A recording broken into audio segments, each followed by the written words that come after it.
سیدنا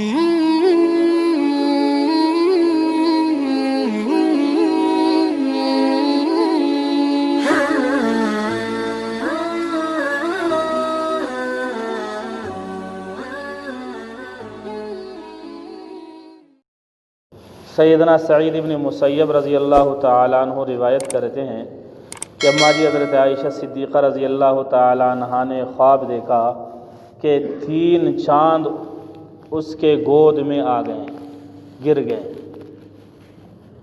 اپنے ابا جی حضرت صدیق اکبر رضی اللہ تعالیٰ عنہ سے یہ خواب بیان کیا، اور فاروق صدیق اکبر نے جب تعبیر کی تو فرمایا کہ آپ کے کمرے میں 3 بڑے ہستیاں آرام فرمائیں گے۔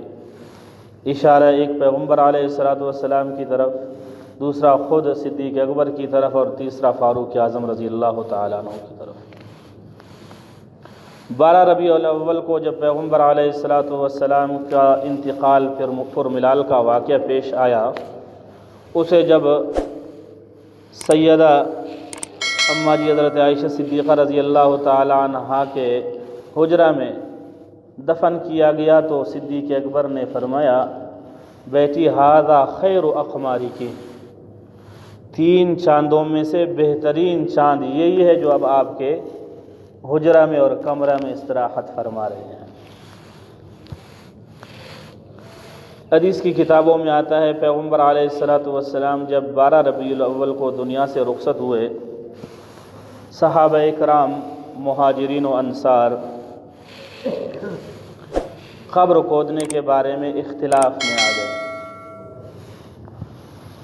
انصار کا ارادہ یہ تھا، انصار وہ جو پہلے سے مدینہ میں رہتے ہیں، مہاجر وہ جو ہجرت کر کے مکہ سے مدینہ آ گئے ہیں۔ مہاجر کا خیال یہ تھا کہ اللہ کے رسول صلی اللہ علیہ وسلم کی قبر مبارک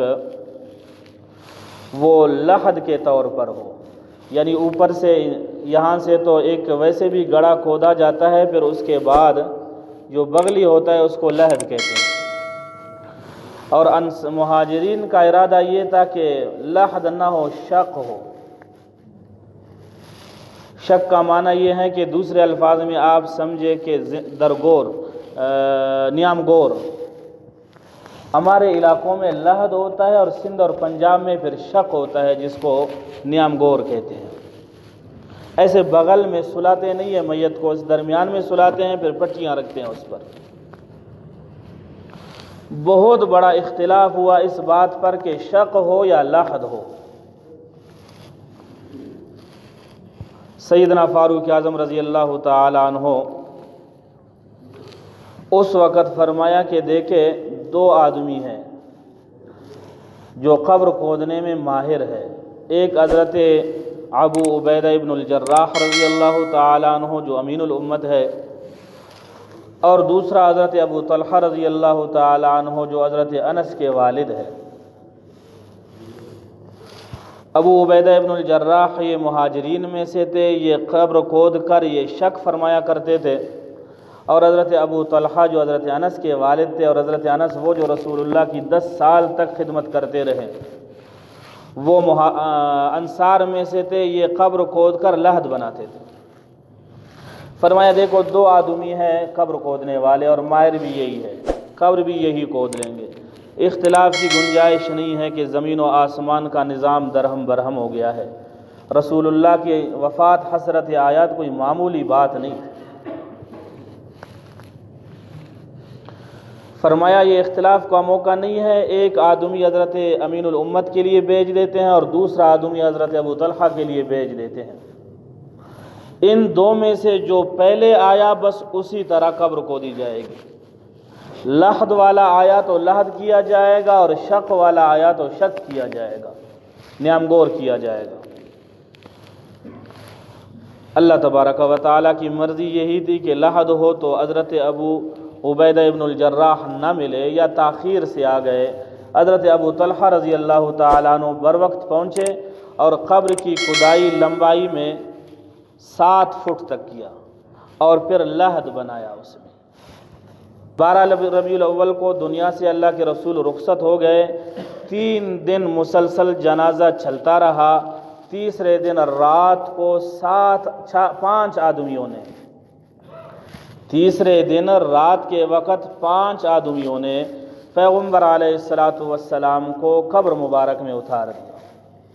ان میں سے ایک حضرت علی رضی اللہ تعالیٰ عنہ تھا، دوسرا حضرت عباس رضی اللہ تعالیٰ عنہ، تیسرا حضرت عباس کے بیٹے حضرت فضل رضی اللہ تعالیٰ عنہ، چوتھا حضرت قسم رضی اللہ تعالیٰ عنہ، بڑے قاف پھر سا ہے پھر میم ہے قسم، اور 5واں آدمی حضرت صالح رضی اللہ تعالیٰ عنہ تھے۔ تیسرے دن، وفات کے تیسرے دن رات کے وقت پیغمبر علیہ السلام کو قبر مبارک میں اتارا۔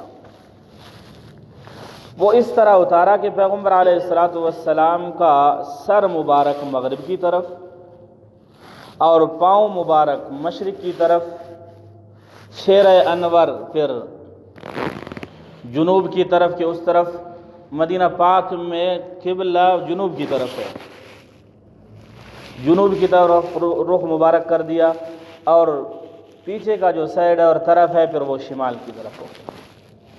اب جب میں نے یہ کہا کہ رسول اللہ کا چہرہ جنوب کی طرف ہے، آپ کو یہ بات سمجھ آ گئی کہ صدیق اکبر پھر پیچھے ہیں، آگے کی طرف کبھی نہیں ہوگا، رسول اللہ سے کیسے آگے ہو سکتا ہے، پھر اس کے پیچھے پھر فاروق اعظم ہے، اس کی تفصیل میں عرض کرتا ہوں۔